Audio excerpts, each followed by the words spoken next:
Oi, Lombardi, você quer dinheiro ou um presente misterioso?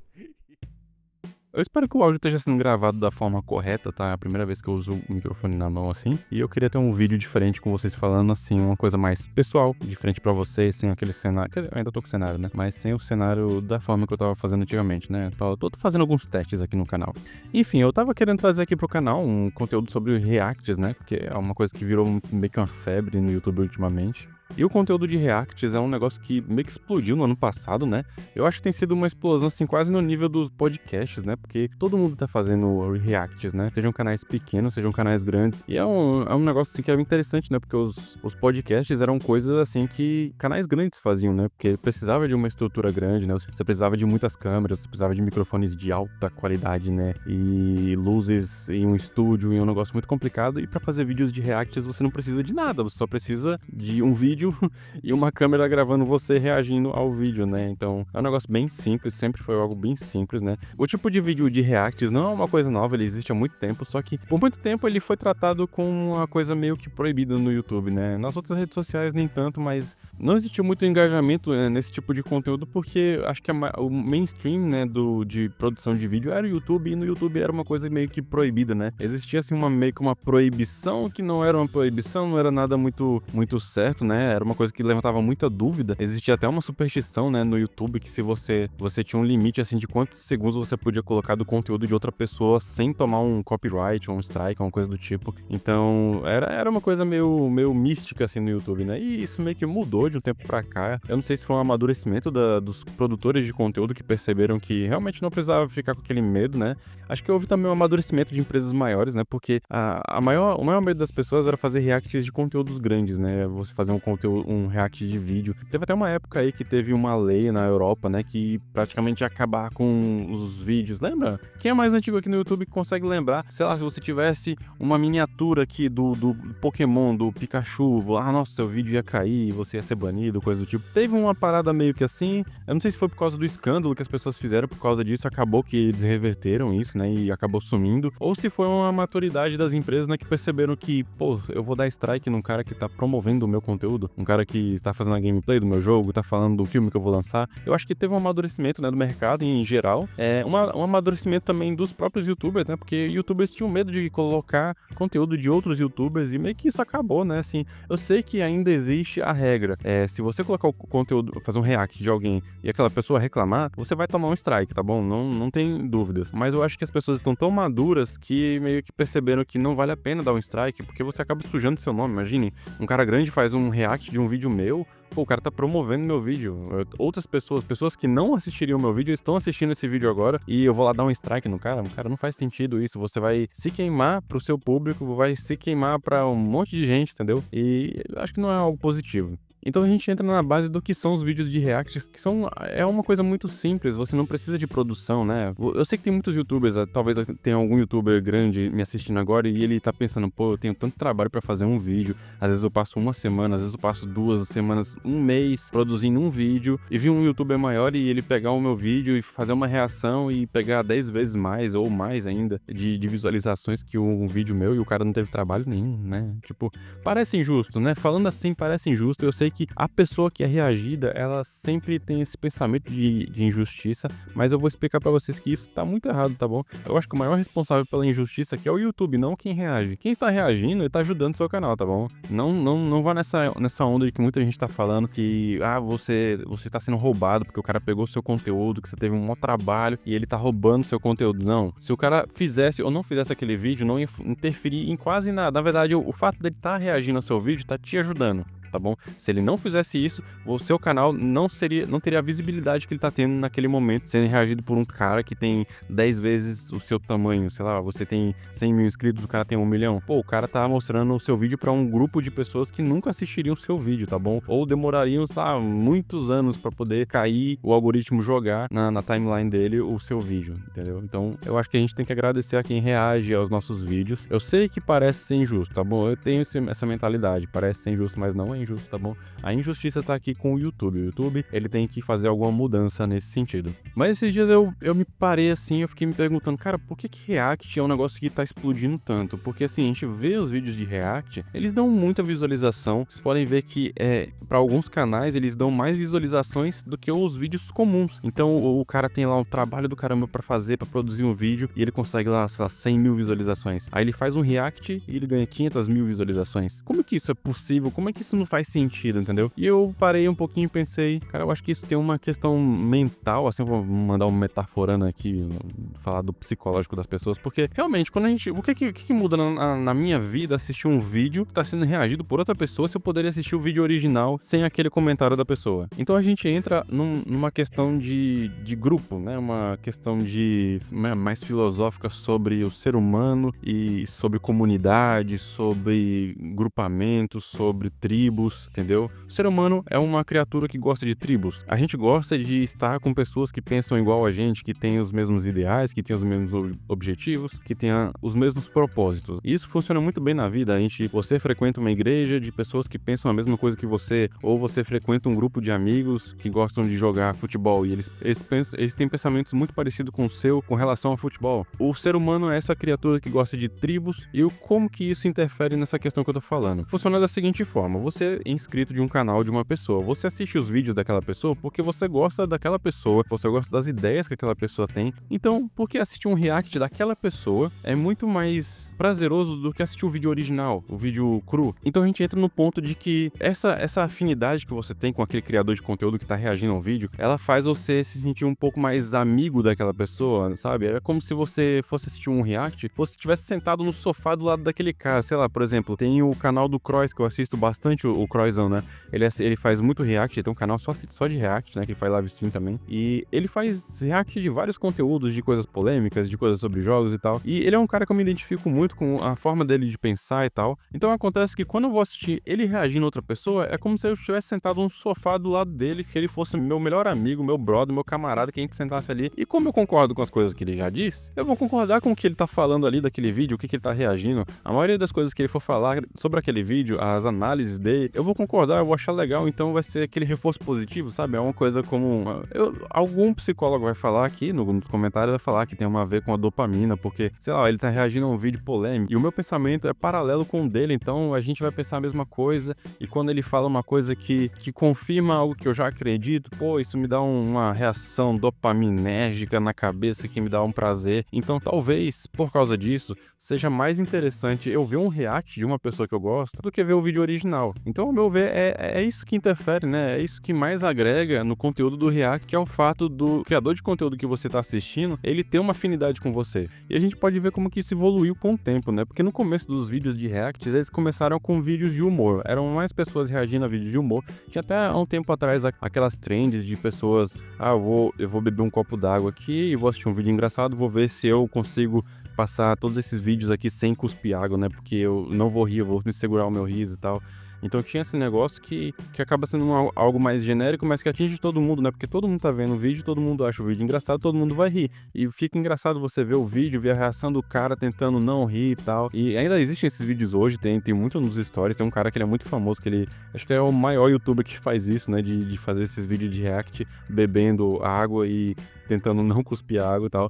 E isso também gera um engajamento muito grande, talvez até maior do que esse que eu disse pra vocês, né, no caso de pessoas que falam de opinião, que falam de vídeos polêmicos e tal, porque eles entram numa bolha um pouco mais fechada, e a gente entra nessa questão das bolhas, né, como eu falei, essa questão do ser humano gostar de grupos, a gente entra em bolhas, e essas bolhas acabam atraindo mais um público fiel, um público cada vez mais fiel pra aquele tipo de conteúdo, pra aquele tipo de análise e react. E aí a gente vai entrar num outro ponto agora, porque algumas pessoas podem pensar, pô, é tão fácil fazer um react assim, então por que eu não abro um canal e vou começar a fazer um vídeo, um canal só de react? Não vai dar certo, tá bom? Eu já dou esse prelúdio sobre essa sua ideia, não vai dar certo. Por quê? Como eu disse, você tem que ter um grupo, você tem que ter uma comunidade para você poder criar esse sentimento do react, né? Que são pessoas que gostam e concordam com você, que têm os mesmos pensamentos e vão assistir seu vídeo só por causa disso. Você pode assistir qualquer vídeo que for, essas pessoas vão assistir o seu vídeo reagindo porque elas concordam com você. O problema é que você começar um canal agora e focar somente em reacts vai atrapalhar muito, porque você não tem inscritos, então não tem pessoas que concordam com você,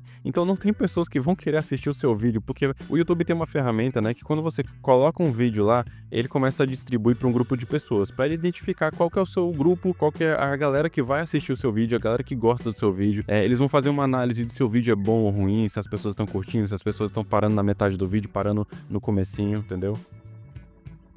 Bom, gente, eu fui trocar a bateria da câmera e agora eu perdi no fio da meada aqui, onde a gente tava nessa questão. Mas eu acho que o que eu tava falando era mais sobre quem tá querendo entrar no YouTube e quer entrar já fazendo vídeo de react, e que essa não é uma boa ideia, que realmente não é uma boa ideia. Você vai começar com um público muito pequeno e você não vai conseguir engajamento, porque você não vai conseguir alcançar pessoas que têm os mesmos pensamentos que você. Pra quem tá começando no YouTube agora, eu acho que o melhor conselho que eu poderia dar aqui é produzir muitos vídeos e produzir vídeos com boa qualidade.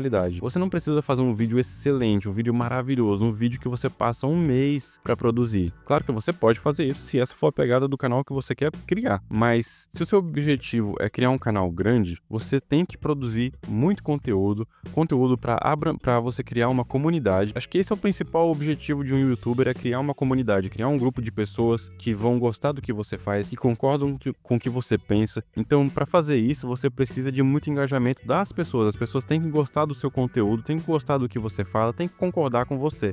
E quando eu falo concordar, eu não tô falando só de questões de polêmicas, de opinião, tá?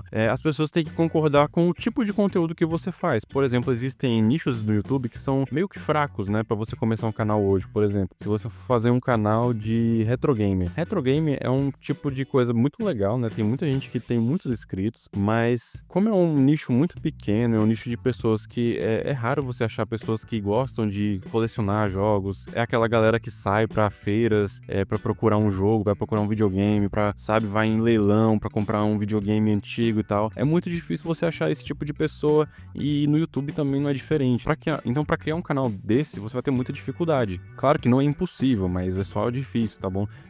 Eu conheço poucos canais de retro game, alguns canais que eles têm conteúdo misto, por exemplo, o Rato Borrachudo. O Rato Borrachudo é um cara que fala de 1 milhão de coisas, inclusive retro game. Só que o retro game entrou no conteúdo dele muito tempo depois que ele já tava bombando, né? Ele entrou no YouTube falando, jogando, né? Fazendo live streams, vídeo de jogo. Basicamente era um vídeo de jogos, vídeo de tecnologia, né? Impressora 3D, consertando equipamento, inventando coisa e tal. E um tempo depois ele colocou essa parte dos jogos de retro game, que é uma coisa que ele já fazia, mas em making off, né? Ele não trazia como conteúdo, e hoje já é um conteúdo dele. É como se fosse um programa que ele tem dentro da escala dele dos vídeos que ele já faz. Então, pra mim, o que vale mais a pena hoje em dia é esse negócio de criar uma comunidade, criar laços com as pessoas que te seguem. Cara, crie laços com as pessoas que te seguem.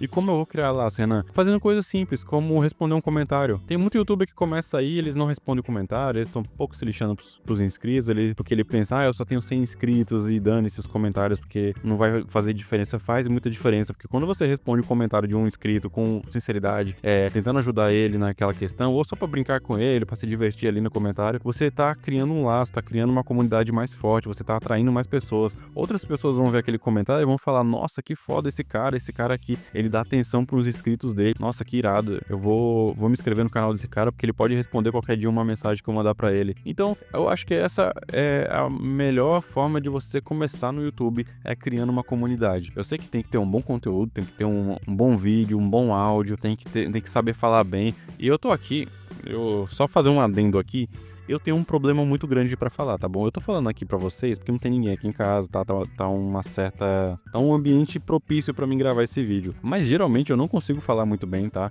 Eu tenho que gravar vídeo, sei lá, um vídeo de 10 minutos, eu demoro 1 hora pra gravar porque eu corto muito, eu tô tentando gravar mais vídeos pra poder me acostumar a falar melhor, pra que eu tenha que fazer vídeos com menos cortes. Então assim seja mais fácil fazer vídeos sem cortar muito. Vocês podem ver que meus vídeos têm muito corte, mas o objetivo aqui no meu canal é que eu não tenha mais cortes, ou tenha poucos cortes, né? Porque eu tenho muitos vícios de linguagem, eu tenho muita dificuldade pra falar, eu tenho a língua meio presa, às vezes eu falar uma palavra e ela engasga na outra, ela tropeça, então eu tô tentando melhorar essa questão de falar pra uma câmera, falar de forma fluida, de falar de uma forma que seja mais fácil de vocês entenderem, né? Sem tropeçar muito, sem falar muito rápido, porque eu tendo a falar muito rápido. Isso é uma questão minha, mas eu só tô desabafando aqui pra vocês que eu tô tentando melhorar isso aqui no meu canal. E pra fazer isso eu tenho que fazer mais vídeo. Então eu tenho que começar a produzir vídeo pra caramba, galera. E pra fazer isso eu preciso de tempo, eu preciso de investimento. Então eu tô tentando.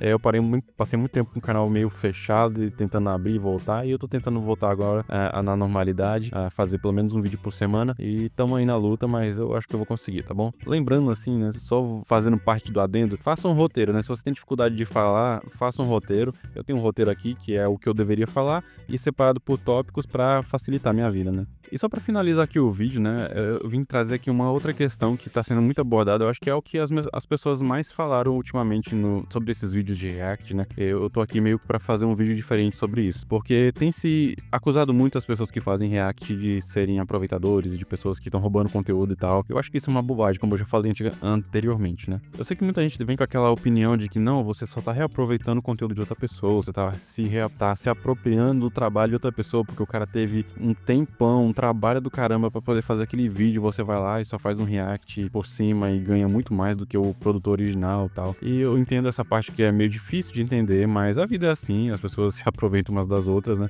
Mas, como eu disse no começo do vídeo, você tem que entender que a reação de um canal grande, por exemplo, se o Cross reagisse a esse vídeo meu aqui, cara, eu ia agradecer ele pra caramba, porque ele ia estar mostrando o meu conteúdo pra pessoas que não conhecem o meu conteúdo, pra pessoas que nunca assistiriam o meu vídeo, entendeu? Porque são pessoas que, por exemplo, o nicho dele é de games. Pô, eu não falo sobre games. Quando o YouTube vê meu vídeo, ele não vai recomendar o meu vídeo para pessoas que assistem games, vídeos de games. Mas se o Cross reage ao meu vídeo, automaticamente o meu vídeo vai pra um nicho de outra pessoa. Ou meu vídeo sai da minha bolha e vai pra outra bolha. Então isso é maravilhoso, porque a pessoa até teria vontade de entrar nesse conteúdo, né? De assistir esse tipo de conteúdo, conhecer o meu canal, mas ele não vai conhecer porque não é uma coisa que ele procura. Mas como o Cross fez um react e aquela pessoa assistiu o Cross assistindo aquele react e o cara gosta do Cross e o Cross fala que meu conteúdo é legal e o cara vai lá e se inscreve no meu canal. Pô, que coisa maravilhosa, velho. E eu acho que isso é incrível do YouTube.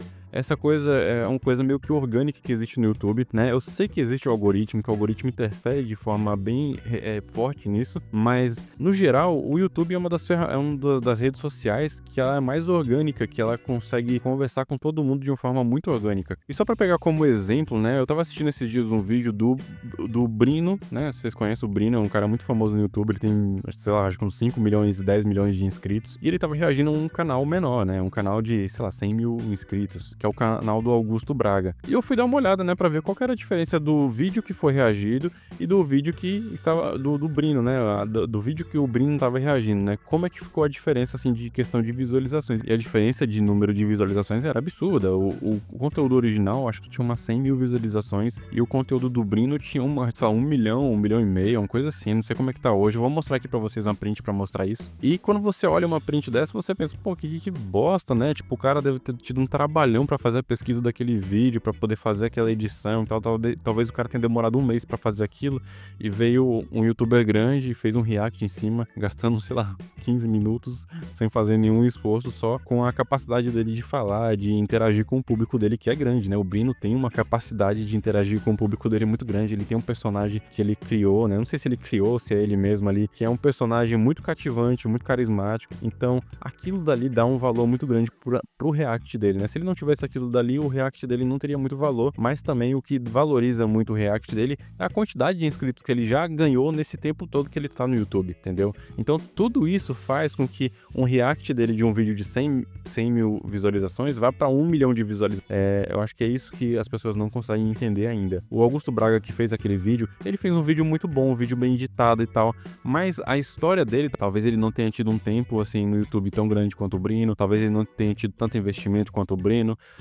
Eu não sei o que fez com que o canal dele ainda não fosse tão grande quanto o do Brino, mas o fato do Brino, eu tô falando Brino muitas vezes, isso é muito chato. O fato do cara que tá reagindo no vídeo ter uma história muito grande, ter trabalhado muito lá atrás, produzindo conteúdo da mesma forma que esse cara que tá no começo, é o que faz o React ter esse valor que tem hoje, entendeu? Então acho que as pessoas têm que entender essa parte também, né? Não é uma questão tão injusta assim como as pessoas vêm colocando, porque o cara que tá reagindo, o canal grande que tá reagindo, ele já criou um valor muito antes daquele vídeo começar a ser gravado. Então pode ter sido muito fácil fazer aqueles 15 minutos reagindo, mas antes antes disso, aquele cara teve muito trabalho. Ele teve muito trabalho produzindo conteúdo original, porque se ele não tivesse produzido conteúdo original, ele não seria grande como ele é hoje. Então, esse negócio dos reacts é uma coisa que eu acho que vai passar em algum momento. Eu acho que vai ficar meio que maçante, mas é algo que potencializa quem já é grande. Se você é um cara que já tem um canal grande, lá, acima de 100 mil inscritos, pô, valeu, mete bala nesse negócio de react. É muito bom, valoriza muito o seu canal e é um conteúdo que vai te dar dinheiro fácil, sem muito trabalho, mas não fica só nisso, tá bom? Porque react eu acho que é uma coisa que vai acabar em algum momento, não sei se vai ser logo, se vai ser nesse ano, se vai ser no próximo, mas é algo que vai diminuir e não vai ter tanta importância em algum tempo. Da mesma forma que os podcasts hoje em dia estão meio que em queda, né? Os podcasts não vão acabar, mas eles estão num momento assim que ele tá em descida, tá em declínio, e vai chegar um momento que os podcasts vão alcançar um nível assim meio que intermediário, pareando com outros conteúdos, outros nichos, outro tipo de conteúdo do YouTube, assim, ele vai dar uma estabilizada. Então é isso aí, galera, é essa a dica que eu deixo pra vocês. Se for fazer react, faça react com segurança. Não é isso que eu queria falar. Eu queria falar só que se você é um criador de conteúdo e tá meio sentido por essa coisa dos reacts, se alguém reagiu a um vídeo seu e você ficou meio magoado porque o cara ganhou muitas visualizações e você não fique chateado, você fique agradecido, porque o cara que fez esse react provavelmente te trouxe muitos inscritos, a não ser que ele tenha metido pau em você, porque tem essa possibilidade, sabe? A galera que mexe com esse conteúdo mais ofensivo, mais de briga, sabe? Mais opinativo também. É um pessoal que briga muito e às vezes acaba não convertendo, né? Ainda mais se quem tá reagindo ao seu vídeo é uma pessoa que não gosta de você ou que discorda de você. Então, nesse caso, provavelmente você não vai se dar muito bem, mas fica também de conselho, não reaja a pessoas que pensam contrárias a você, tá? Porque acaba que a pessoa pode querer se vingar e dar um strike no teu vídeo e aí você que se lasca, tá bom? Então, pessoal, o vídeo vai ficando por aqui, espero que tenham gostado. Eu sei que é estranho fazer esse vídeo com o microfone na mão aqui, mas eu espero que tenham gostado, tá bom? Fiquem em paz e até o próximo vídeo e falou, tchau! Parecendo o meu Silvio Santos. Oi. Mas eu vou imitar o Silvio Santos aqui. Lombardi, você quer dinheiro? Você quer dinheiro ou um presente misterioso? Não, peraí, assim, ó. Oi. Oi. Lombardi, você quer dinheiro ou um presente misterioso? Oi.